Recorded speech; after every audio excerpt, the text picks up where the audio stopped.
بسم اللہ الرحمن الرحیم۔ محترم ناظرین، اخلاق کا تعلیم سے کوئی تعلق نہیں۔ میں نے ان پڑھ کو باادب اور پڑھے لکھوں کو بدتمیز دیکھا ہے۔ تھوڑی دیر دونوں کانوں میں انگلیاں ڈال کر رکھنے سے دماغ تر و تازہ ہو جاتا ہے۔ نہار منہ گڑ کھاؤ، جلد تر و تازہ رہتی ہے۔ جب آپ مشکلات میں ہوتے ہیں تو آپ اکثر سوچتے ہیں کہ اللہ کہاں ہے۔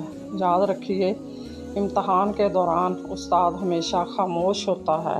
رسول اللہ صلی اللہ علیہ وآلہ وسلم نے فرمایا، بے حیائی جس چیز میں بھی ہوگی اس کو عیب دار بنا دے گی، اور حیا جس چیز میں ہوگی اس کو خوبصورت بنا دے گی۔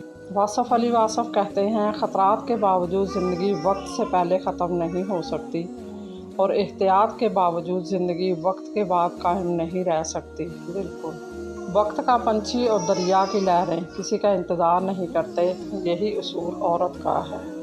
خوبصورتی دیر پا نہیں ہوتی، جلد ہی مرجھا جاتی ہے، لیکن سادہ شکل کی یہ خوبی ہے کہ ہمیشہ سادہ شکل ہی رہتی ہے۔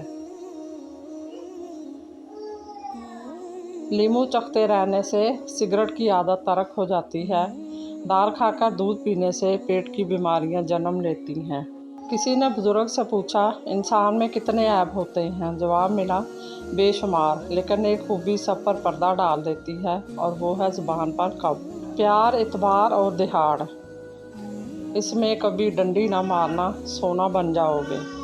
جتنے بھی اختلافات ہو جائیں، کسی سے دو کام کبھی مت کرنا، ایک کسی کے رزق پر حملہ اور دوسرا کسی کی عزت پر حملہ۔ مزید اسی طرح کی اچھی اور معلوماتی ویڈیو دیکھنے کے لیے میرے چینل کو سبسکرائب کریں، اور اگر آپ کو ویڈیو اچھی لگے تو پلیز لائک ضرور کر دیا کریں۔ اللہ آپ کا اور میرا حامی و ناصر ہو۔ جزاک اللہ۔